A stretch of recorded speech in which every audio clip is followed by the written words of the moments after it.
Hi, I'm Neil. In this episode, we are going to talk about the iPhone 13 Pro.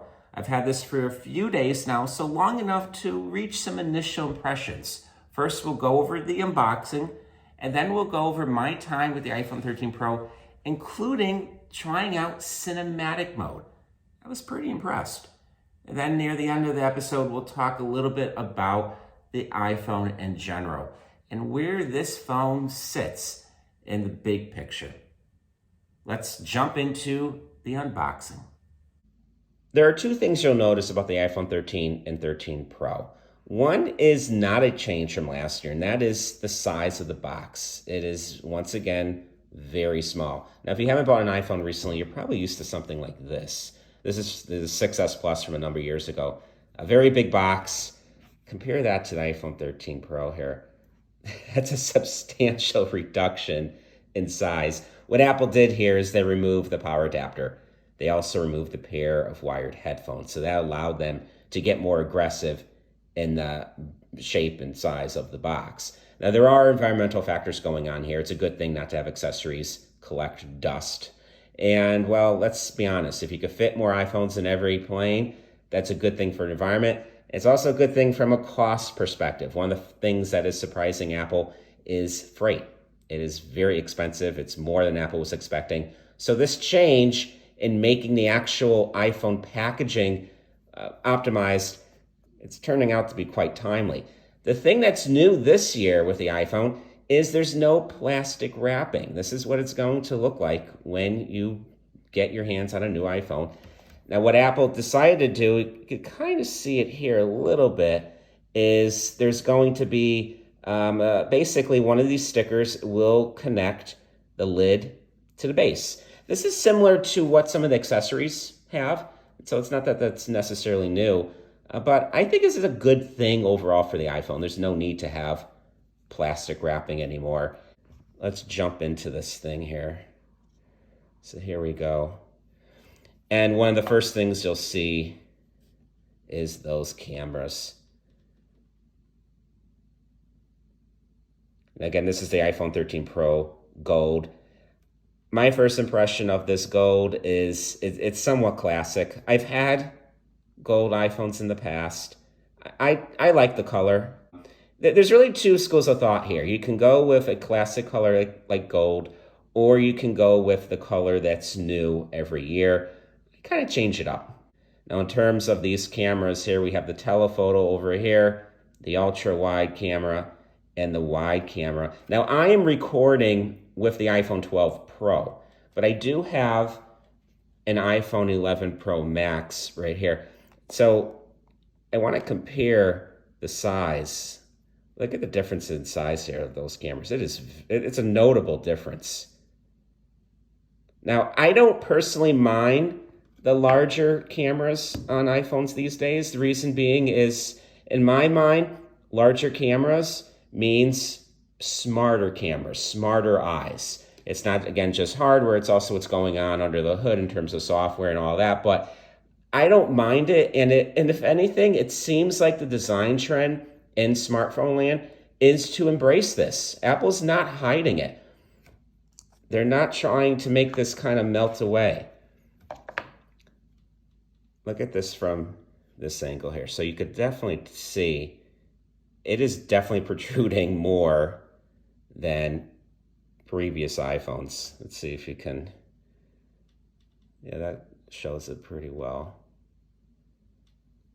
And then similar to last year, you have a kind of a new kind of setup here in terms of packaging where you have some pretty easy instructions as to what all of the buttons are. There's not many. There's only 4.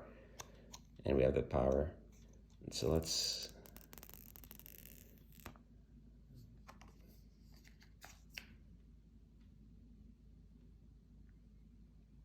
I think whenever I'm opening a new iPhone, it really is something just to kind of take a look at the quality and just the materials. And it really feels and looks premium. Sometimes you ignore that, or it doesn't really come to mind when you just look at specs online. And then let's see what else is in the box. Not much. We have the USB-C to Lightning cable. And we have just the usual packaging. Has to have a sticker. So this is pretty optimized though. Try to fit it in here. In terms of packaging and materials, I'm sure Apple can find ways of improving this even more, but that's pretty good. And so that is the iPhone 13 Pro unboxing. At this point, I wanted to go over a few quick impressions of this device. The first thing had to do with setup. The days of needing an hour or two to set up a new iPhone are over. This is probably the easiest setup I've had. I assume this isn't going to be just with the iPhone 13 Pro, really any iPhone 13. I think the setup's going to be pretty great. It took me about 15 or 20 minutes, that's it, from iCloud. I was able to sync my new Apple Watch with this just a couple extra minutes. It was the smoothest thing I've seen.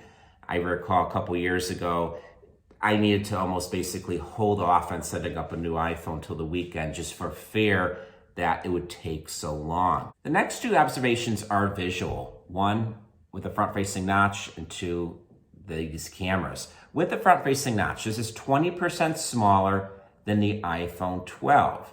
One thing I would point out about that True Depth camera system is that I don't notice it. You just get used to it. And so, yes, it's smaller. I appreciate Apple's effort in making it smaller, and I would assume over time it's going to continue to get smaller. But since I didn't notice the previous notch, I don't notice this one either.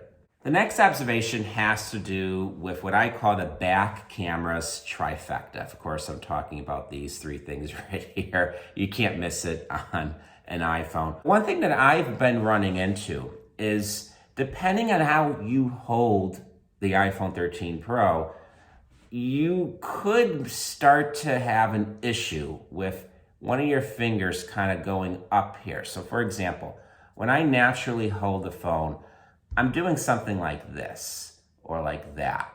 And it feels awkward, and I don't know, there's something about this where I didn't have as much of an issue, say, when I was using this phone, because again, this is also a larger phone, but my fingers are more like down here. Now, one way around that is to use a case. So this is a first party iPhone 13 Pro case. And if you put that on here, what ends up happening is there is actually a lip on the case, and your finger basically rests right on there. Now, I don't know if that is what's really going on with these cases, if that's why Apple kind of is doubling down on the cases for iPhones as the cameras get larger. I thought it was interesting though, and something that really jumped out at me. The next thing is cinematic mode, and instead of me talking, let's go to an actual example that I took at the Biggie using cinematic mode on the iPhone 13 Pro. Here comes a short impression of Maria Sharapova playing Venus Williams in tennis. Maria Sharapova will be serving. Ah! It was a fault. We shall watch an entire exchange. This is stupid, but it's a good trick. Stupid joke, good trick. Come on, people, I would clap, but I'm busy. And here comes right leg, left leg, both legs. Wee. Under the arm, fancy catch, Las Vegas style. Ha. Oh shoot, I burned my eyeball. Ta-ta.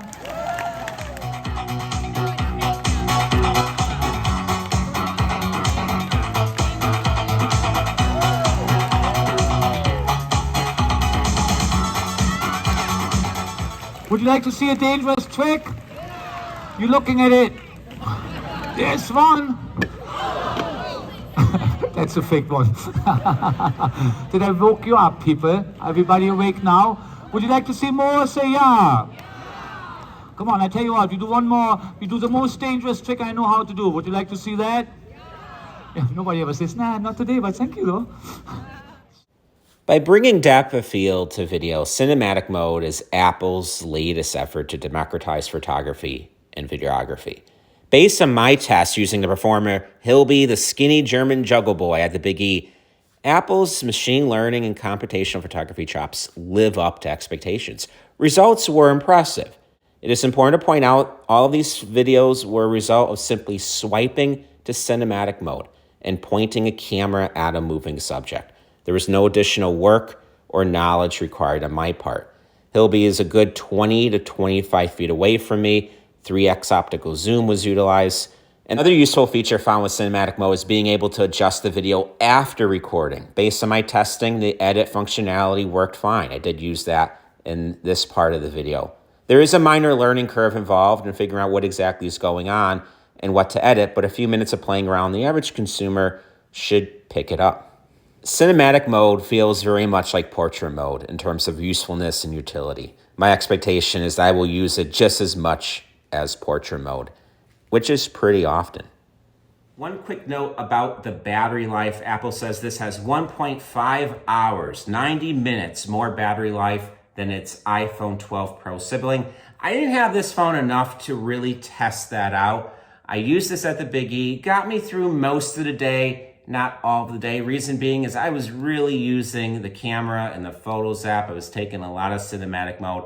So my use case was kind of all over the place. In terms of Sunday, I got about 28 hours of usage, but again, that includes sleep. That includes not using it here and there. So it's tough for me to argue that yes, this has 1.5 hours. I know that for sure. That is what Apple claims. Given Apple's track record, I think that they tend to be pretty honest when it comes to iPhone battery life claims. Reason being is they are basing it off of real world usage. So that just simply means you go through the same usage day in, day out, you're probably going to see that additional 60 to 90 minutes. Some days you're not going to get it. Some days you may get more depending on how you use it. One of the more subjective debates having to do with the iPhone is screen size. So we have the 6.1-inch iPhone 13 Pro. There's a 6.7-inch iPhone 13 Pro Max. Those are the same sizes as their iPhone 12 siblings. We could go back 2 years to the iPhone 11 Pro Max. This is 6.5 inches. There's a lot that's going on as to what is best or what is preferable. It really comes down to your workflows and what you're used to. For me, I have a hard time with this one. There's no question that I prefer the additional screen real estate for things like video, but I'll be honest, using this for the past couple of days, you definitely see value in having a little bit of a smaller form factor. It just fits that much easier in a front pants pocket or just kind of holding in your hand.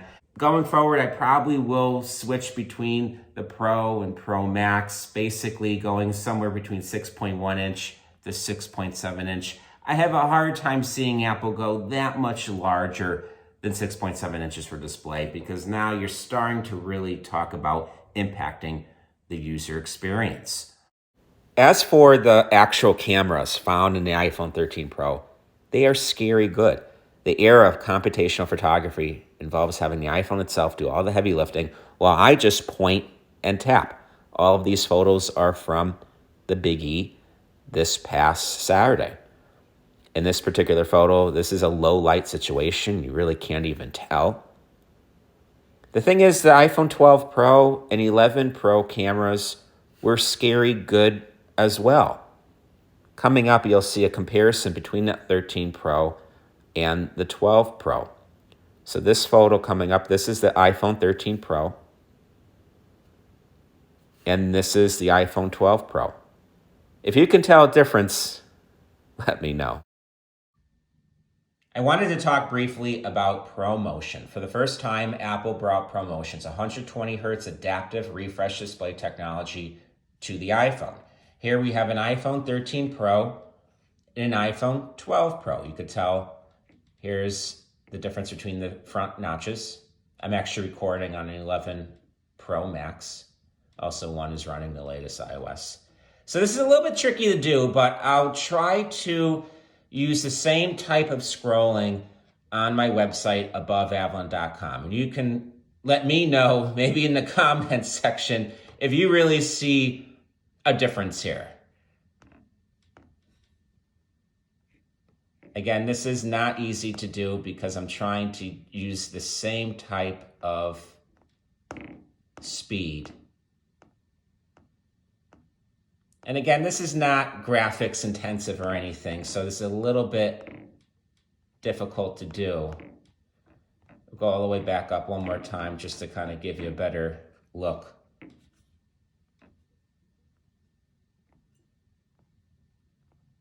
Now, maybe some of you might be able to tell a difference. And again, this is just a lot of text. If we were doing something else, what we'll actually do is I'll try also Zillow really shortly. Okay, so this is using Zillow. So this is going to be a little bit more intensive. iPhone 13 Pro on the left, iPhone 12 Pro on the right.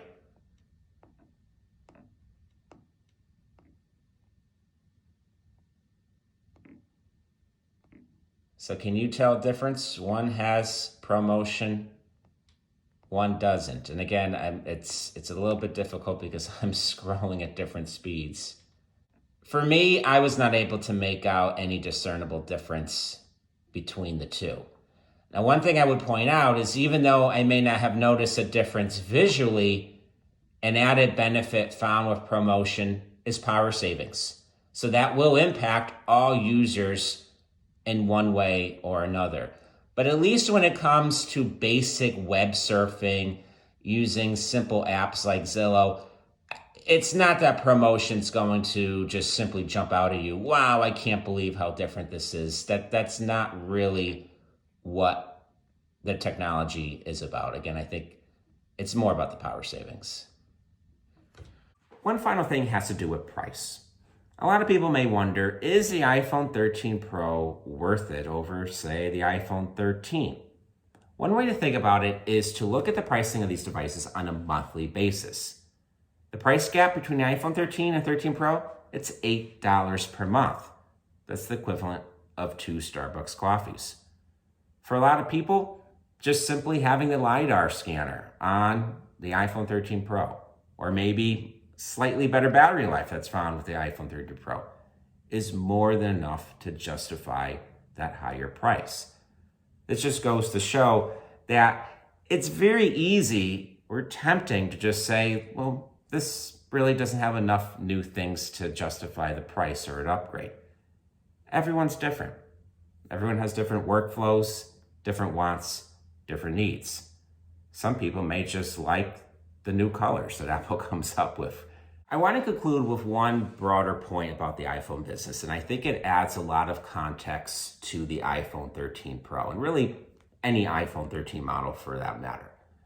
The iPhone business is not dependent on such flashy and significant upgrades that the entire iPhone install base, all billion users, rush out and upgrade every single year.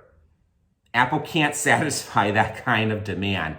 But more importantly, it's not realistic to assume that that happens. The point is, because the iPhone install base is a billion users, a heterogeneous group with different wants and needs, Apple's perspective is to simply offer the best experiences that it can. For some people, really for many people, the iPhone 13 Pro is going to be that device. Thank you for watching this video.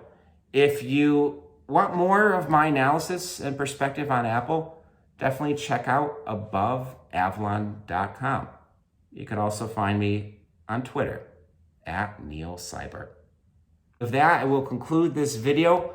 Hopefully I will have more videos in the future and not necessarily in a couple years when I have another iPhone to talk about.